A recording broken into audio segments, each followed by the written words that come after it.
Բարոյ սիրելի հայրենակիցներ, եթերում կրկին քաղաքական խաչմերուկն է, այսօր արդեն մարտի 13-ն է, այսօր հետաքրքիր արդեն նոր տեղեկություններ ունենք Իրանի շուրջ, ասեմ, որ վերջին օրերին ոչ թե հետաքրքիր չէին այդ տեղեկությունները, այլ ընդհանուր առմամբ խոսում էին պատերազմի ընթացքի մասին, թե ինչ ընթացքի մեջ է պատերազմը, իսկ այսօր արդեն հետաքրքիր այլ տեղեկություններ ունենք, որոնցից որ կարող ենք ենթադրություններ անել, թե օրինակի համար ինչ դիրքորոշում ունի Իրանը, քանի որ Իրանի նոր հոգևոր առաջնորդը հայտարարությամբ է հանդես եկել, տեսակ երևի այդ հայտարարությունը, կխոսենք անպայման այդ հայտարարության մասին, շատ ծայրահեղական սուր հայտարարությամբ է հանդես եկել, դրանց բացի կան տեղեկություններ, որ Ռուսաստանի Դաշնությունը լավ էլ օգնում է իրանցիներին, հատկապես դրոների ուղղորդման գործում, թե ինչպես որ ուղղությամբ ուղարկեն իրանական դրոները եւ ուր հարված են, ինչպես այսինքն իրենց GPS համակարգերով ամեն ինչով փորձում են օգնել։ GPS-ը ճիշտ է ամերիկյան է, բայց իրենք էլ ունեն արբանյակային հնարավորություններ, ինչպես նաեւ խակերային հնարավորություններ։ Այսինքն խոսքային մասն է, որ Ռուսաստանը ամբողջովին ներգրավված է այս պատերազմում եւ նույնիսկ ուղղորդում է Իրանին։ Դրանց բացի հետաքրքիր տեղեկություն ունենք քրդերից, Իրաքի քրդերից եւ Ամերիկայի Միացյալ Նահանգների ծրագրերից քրդերի հետ կապված Իսրայելի եւ նույն ժամանակ Թուրքիայի ծրագրերից փաստացի Թուրքիան խոչընդոտել է Ամերիկայի Միացյալ Նահանգների եւ Իսրայելի ծրագրերը քրդերի հետ կապված։ Ու էլի մի շարք կարևոր հարցեր կքննարկենք այսօրվա մեր հաղորդման մեջ։ Անպայման սիրելի հայրենակիցներ, կոչ եմ անում բաժանորդագրվել, եթե մինչև հիմա չեք բաժանորդագրվել մեր ալիքին, դա շատ կարևոր է, որպեսզի մեր ալիքը զարգանա, դրանից բացի դուք էլ պատճառ թողնեք մեր հաղորդումները, անպայման զանգակը նույնպես դրեք, որպեսզի յուրաքանչյուր հաղորդում միանգամից երևա ձեր էկրաններին կամ սմարթֆոններին։ Դրանից բացի լայքերը նույնպես կարևոր են, գիտեք այս մասին եւ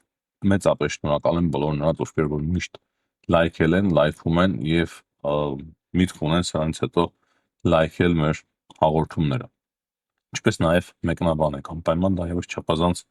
կարևոր է։ Սկսում ենք առանց ժամանակ կորցնելու։ Ուրեմն Իրանի հոգևոր առաջնորդ Մոջթաբա Խոմեյնին առաջին իր ուղերձով է հանդես եկել։ Կարևոր է նշել, որ սա ուղղակի տեքստային ուղերձ էր, քանի որ տեղեկությունները կան, որ ինքը շատ լուրջ ձևով վիրավոր է, դրա համար ուղերձը տեքստային էր։ Եվ ամենահիմնական ուղերձը այն է, որ իրենք պետք է շարունակեն այս պատերազմը ընդդեմ Ամերիկայի Միացյալ Նահանգների եւ պետք է փորձեն վրեժխնդիր լինել իրենց նահատակների համար։ Նա նաեւ նշել է, որ Հորմուզի նեղուցը կմնա փակ։ Ամերիկայի Միացյալ Նահանգներին կոչ է արել, որպեսզի հեռանան նրանք տարածաշրջանից եւ ամբողջ տարածաշրջանի երկրներին հստակ կոչ է հղել, որ իրենք կողմնորոշվեն։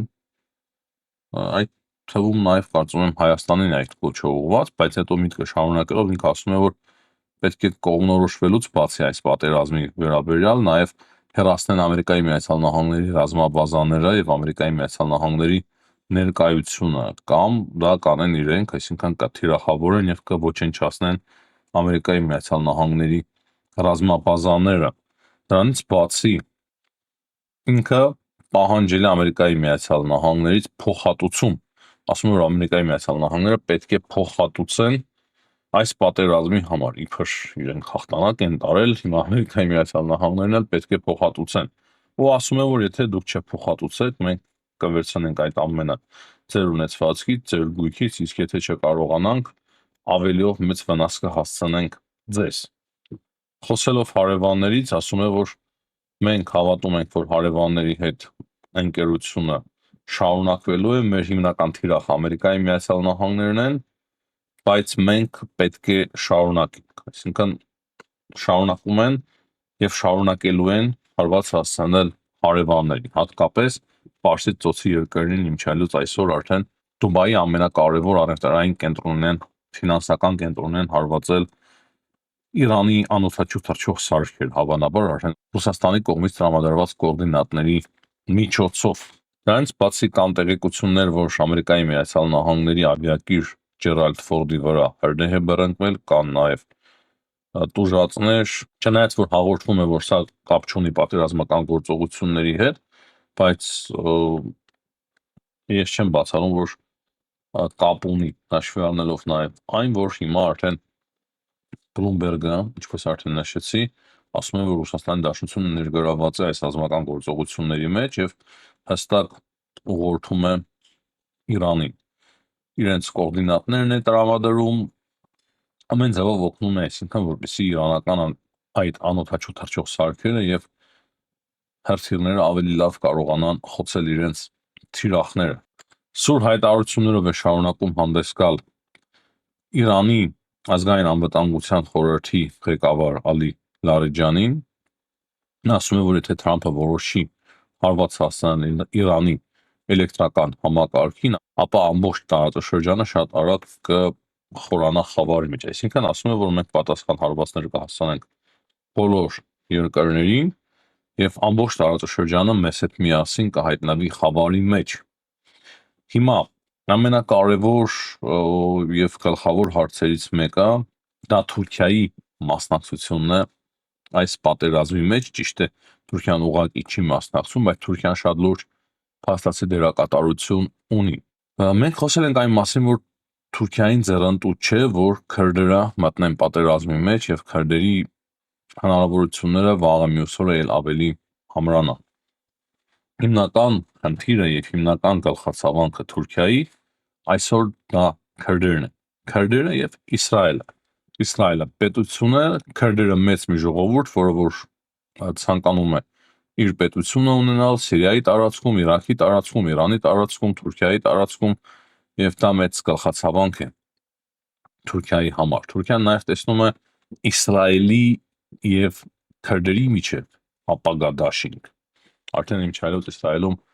նախկին վարչապետը, նույնիսկ Սփյուռքի նախարարը շատերն են սկսել խոսել նրա մասին, որ հաջորդ արդեն Թուրքիան է, Թուրքիայի հետ բախումը անխուսափելի է։ Թուրքիայում դա շատ լավ հասկանում են, Թուրքիայում էլ այդ հարցը նոր չէ, միշտ էլ իրենք քննարկում են այդ հարցը եւ հիմա հստակ արդեն տեղեկություններ կա այն մասին, Թուրքիայի ձայնն է հատկապես այդ մասին առաջինը հաղորդել, որ Թուրքիան լուրջ դերակատարություն եւ միջամտություն է ունեցել այն գործում, որ քրդերը հանկարծ չհարձակվեն Իրանի վրա։ Չնայած որ Դոնալդ Թրամփը ակնարկում էր, թե քրդերը կարող է հարձակվեն, հիշում եք, նաև իսրայելական մամուլներ ողջևորվել, Իսրայելում կային նման հայտարարություններ եւ իրոք աշխատանք տարվում էր, Թուրքիայից հստակ զգուշացում է եղել, շատ հստակ զգուշացում է եղել քրդերին, որ եթե դուք հանկարծ մտնեք ռազմական գործողությունների մեջ ընդդեմ Իրանի, ապա մենք կվարվենք այնպես, ինչպես վարվեցինք Սիրիայում ձեր նկատմամբ։ Այսինքն հստակ սպառնալիք էր քրդերին եւ քրդերը մտածել են հստակ այս պահի դրությամբ որոշել են հետ կանգնել ռազմական գործողություններից ընդդեմ Իրանի, քանի որ Սիրիայում շատ լուրջ ձևով քրդերի դիրքերը թուլացավ, եթե նույնը տեղի ունենա Իրաքում շատ վատ կլինի քրդերի համար։ Դրա համար իրենք որոշում կայացրեցին այս փուլում չմտնել ռազմական գործողությունների մեջ։ Եվ ամենակարևորը Թուրքիան շատ համբերատար, կարելի ասել համբերատար սպասում ընդունում է, ինչ որ միտեղ ընդունում է իրանական հրթիռների հարվածները։ Ճիշտ է, կան հայտարարություններ, փորձում են կիսակոշտ, բայց նույն ժամանակ adekvat հայտարարություններով հանդես գալ, բայց նույն ժամանակ Թուրքիան որևիցե լուրջ գործողություն չի ձեռնարկել ընդդեմ իրանական այդ հարվածների եւ կարծես թե իրանք էլ հակված են հավատալ, որ դա կարող է եւ Իրանը կազմակերպած չլինի, չնայած Իրանին են դատապարտում այդ հարվածների համար։ Նույնն է նաեւ Ադրբեջանի մասով։ Շատ արագ շտապեց Թուրքիայի, երեք ես այդ մասին ասացի եւ չխոսանք, հետո մենք մեր հաղորդման մեջ Թուրքիայի ցամաքային զորքերի ղեկավարը շատ արագ շտապեց Բաքու, այնտեղ հանդիպում անցկացրեց եւ հայտարարեցին, որ իրենք մեկ են, մեկ ազգ, երկու պետություն, հիշեցին այդ ամենը, Շուշիի դեկլարացիան եւ այլն եւ այդպես շարունակ, հասկացրին Իրանին, որ եթե հարձակվեք Նախիջևանի ուղությամբ, Ադրբեջանի ուղությամբ մենք կարող է եւ պատասխանենք, բայց նույն ժամանակ այս պահի դրությամբ Ալիևը լուր է մի քանի պատճառներով։ Նախ դրա հավանությունը չի տվել Էրդողանը, ինչ ծրագրեր էլ ինքը ունենա Ալիևը Իսրայելի հետ, միևնույն է, մենք հասկանում ենք, որ Էրդողանը ավելի մեծ ազդեցություն ունի Ալիևի վրա, քան նույն Իսրայել։ Եվ դրանից բացի տարածաշրջանում այնպիսի փոփոխություններ են տեղի ունենում եւ այն արագությամբ, որ Ալիևը հասկացավ, որ ճիշտ չի լինի ինչ որ գործողություն ձեռնարկել այսօրվա այս վիճակում դերևս գտնվող Իրանի նկատմամբ, քանի որ այս իրավիճակում գտնվող Իրանը դերևս ունի հնարավորություն խեղդամահ անելու Ադրբեջանին։ Ճիշտ է, Թուրքիան կներգրավի պատերազմի մեջ, շատ բան կփոխվի, բայց Թուրքիան դեռ չի ցանկանում ներգրավել պատերազմի մեջ, քանի հնարավոր է, իսկ եթե քրդերը արդեն մտնեն ռազմական գործողությունների մեջ հստակ գնա Իրանի բռնկման գործընթացը, եթե նման բան ընդհանրապես տեղի ունենա, այդ ժամանակ ինչպես եւ ես արդեն ասել էի, միանշանակ թրքերը եւ ադրբեջանցիները կանցնեն գործը, եթե չստացվի զսպել քրդերին, ապա իրենք կփորձեն անկախություն հռչակել հյուսիսային Իրանում, այսինքն Ադրբեջան կոչվող այդ տարածքների վրա։ Դրա համար լարվածությունը ամեն դեպքում Ալիևին ձեռնտու է ինչ որ չափով պահպանել։ Իմիջայլոց Ամերիկայի Միացյալ Նահանգների պետքարտուղարությունը երեկվա համար բավականին լուրջ զգուշացում է տարածել Ադրբեջանի մասով, ասելով, որ այնտեղ կա գոյություն ունի վտանգ ինչ որ բախումների, անօթաչու սարքերով հարվածների եւ ահաբեկչական գործողությունների։ Այսինքն Ադրբեջանի հարցը ամբողջովին չի փակված։ Այստեղ հույսով եմ պարզ եմ արտահայտվում, թե ինչպիսի դիրքորոշում ունի Թուրքիան, երեկ էլ են խոսել Թուրքիայի եւ Իրանի արտգործնախարարները։ Թուրքիան այսօրվա օրը ավելի շատ կարելի ասել աջակցում է ինչ-որ միտեղ Իրանին, քան հանդես է գալիս ընդդեմ Իրանի, հասկանալով հստակ, որ Իրանից հետո արդեն Իսրայելի թիրախում հաջորդը ինքն ուղղակի ինքն պահում է այն, որ ինքը ՆԱՏՕ-ի անդամ երկիր է։ Հետաքրքիր հայտարարություններ կան այն մասին, որ Իսրայելը նոր հոգևոր առաջնորդի բունկերին էլ է հարված հասցրել։ Այսինքն այն վիրավորումը, որ նա ստացել է, որի մասին որ հիմա խոսվում է, դա ինքը չի ստացել իր հոր վրա հարձակման ընթացքում, այլ ստացել է նոր։ Այսինքն տեղեկությունները շատ խճճված են եւ մենք չենք կարող հստակ 100% տեղեկություններ ունենալ։ Բայց Բենյամին Նետանյահուն, Իսրայելի վարչապետը երեք նոր հայտարարություններով է հանդես եկել եւ նա ասում է, որ մենք ոչնչացրել ենք հին բեռնակալին։ Նոր բեռնակալը հեղափոխության պահապանների նոր խամաճիկը չի կարող հանրության առջև հայտնվել։ Այսինքն ասում է, որ հենց նա հայտնվի հանրության աչքի առջև, իրեն կոչնչացնեն, կամ այն իրավիճակում է, որ չի կարող ուղղակի ֆիզիկապես հանրության աչքի առջև հայտնվել։ Դրանից բացի Բենյամին Նետանյահուն ասում է, որ կարծում է անակնկալներ կլինեն։ Ասում է, որ շատ ավելի մեծ առավելություն ունենք, քան կանխատեսել էին եւ կհասնենք մեր բոլոր նպատակներին։ Հիմնական գաղափարը այն է, որ իրենք կշարունակեն դեռ գործողությունը եւ կշարունակեն հարված հասցնել Իսլամական հեղափոխության կորպուսի այդ պահապաններին, Բասիջին, այսինքն փորձելու են ոչնչացնել բոլոր այդ ծայրահեղական ուժերին, նաեւ բոլոր ղեկավարներին, ում որ ընտրեն։ Չնայած ինչպես արդեն նշեցի, Իրանն էլ դերևս ունի հնարավորություններ հրթիռների արձակում Իսրայելի ուղղությամբ, Պարսից ծոցի երկրների ուղղությամբ հարվածում է աջ եւ ցախ ամեն օր։ Օրինակի համար այսօր առավոտյան տարածվեց տեղեկություն այն մասին, որ իրաքյան Էրբիլի ռազմաբազայում նրանք հարվածել են ֆրանսիական զինվորականների,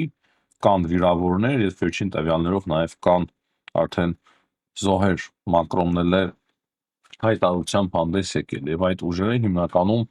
պայքարում էին իսլամական պետության դեմ, այդ տերորիստական խմբավորումների դեմ եւ որևիցե գործողության մեջ չէին ընդդեմ Իրանի։ Այստեղ կրկին շատ կարևոր է հասկանալ մեկ բան, քանի որ արևմտյան հետախուզությունը տարածել այս տվյալները Bloomberg-ի միջոցով եւ Ռուսաստանը ներգրավված է այս պատերազմի մեջ, ապա մենք արդեն տեսնում ենք հաջորդ կարևոր խաղացողին։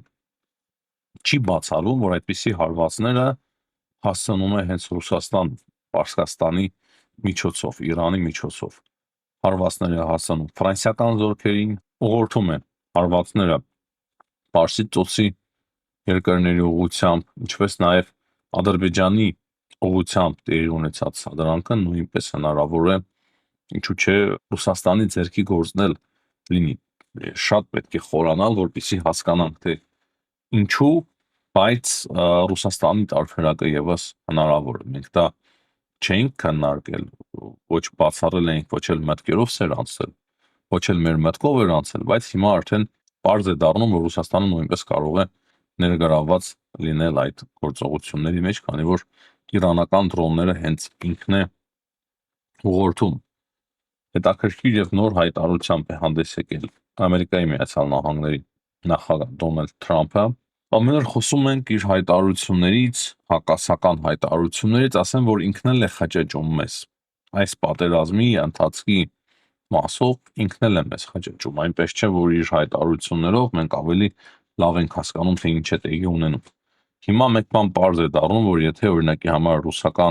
Ռուսաստանը ներգրավված է այս պատերազմում եւ դրոններին է եւ ղեկավարում է Իրանի դրոնային օպերացիաներով, ապա շատ մեծ է հավանականությունը, որ տեղեկատվական պատերազմը եւս Ռուսաստանը իր ձեռքն է վերցրել եւ մենք տեսնում ենք, որ բավականին բարձրացել է իրանական տեղեկատվական այս հիբրիդային պատերազմի որակը եւ դա մեզ էլ է խճճում։ Եվ չի բացառվում, ինչպես արդեն նշեցի, որ Ադրբեջանի նկատմամբ տեղի ունեցածը նույնպես Ռուսաստանի ձեռքի գործը լիներ։ Թե ինչ շահեր է դրանով Ռուսաստանը հետապնդում, կարելի է մտածել, բայց փաստն այն է, որ Ռուսաստանը ներգրավել է այս պատերազմի մեջ, իսկ Ամերիկայի Միացյալ Նահանգների նախագահ Դոնալդ Թրամփը եւ իր բանագնաց Վիտկոֆը հավատում են Վլադիմիր Պուտինի խոսքերին եւ ոչ թե իրենց արտաքին հետախուզության։ Դա էլ մի մեծ շատ լուրջ абսուրդ է, բայց փաստացի հայտարարությունների մակարդակով մենք ունենք այն, ինչ ունենք։ Իսկ Դոնալդ Թրամփը կոչ է արել չհավատալ New York Times-ին, քանի որ դա անդիմադիր լրատվամիջոց է, եւ ասում է փաստերով, որ մենք ոչնչացրել ենք Իրանի նավատորմը, նրանք այլևս չունեն նավեր, մենք ոչնչացրել ենք Իրանի ավիացիան, մենք առաջին իսկ րոպեներին ոչնչացրել ենք Իրանի առաջնորդներին եւ մենք տանում ենք, ասում է, հաղթանակ։ Ու եթե հետևում եք այդ անդիմադիր լրատվամիջոցներին, Թրամփը ասում է, սխալ պատկերացում կունենաք ձեր մեջ այս պատերազմի վերաբերյալ եւ ասում է, որ իրենք կշարունակեն այս պատերազմը, այսինքն այսօրվա հայտարարություններից դուրս է գալիս, որ ինքը հակված է շարունակել այս պատերազմը, ասում է ունենք ժամանակ, անսպառ ժամանակ, ունենք բազմաթիվ զենքերի եւ զենքի պաշարների պակաս չունենք եւ այս գործողությունը կհասցնենք ավարտի, ասում է, ես 47-րդ Ամերիկայի Միացյալ Նահանգների նախագահն եմ, ով որ համարձակվեց գնալ այսպիսի գործողության։ Ահա այսքան, սիրելի հայրենակիցներ, այս պահի դրությամբ հաջողություն եմ մաղթում բոլորին, ցտեսություն, կհանդիպենք։